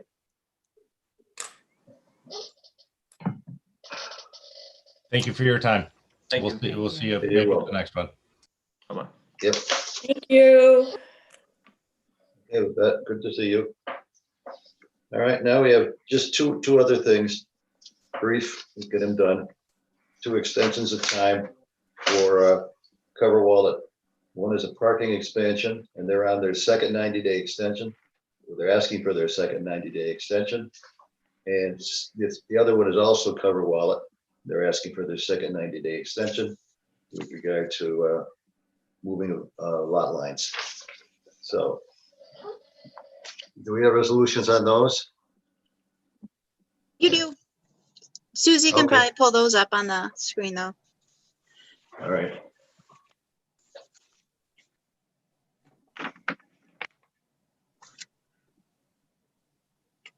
I don't think anybody's here for it, so.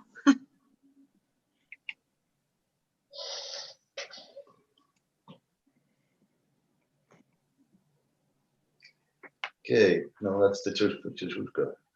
There we go. This is the Cover Wallet Parking Expansion, 7910 Lehigh Crossing, application number 02SP 2020, dated today's date, January 26, 2021.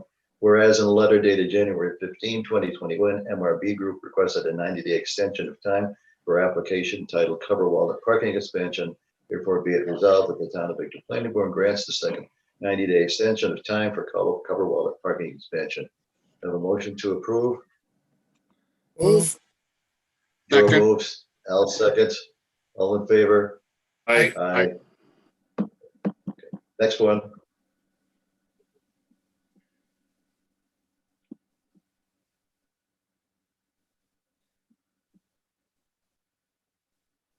Is that the next one?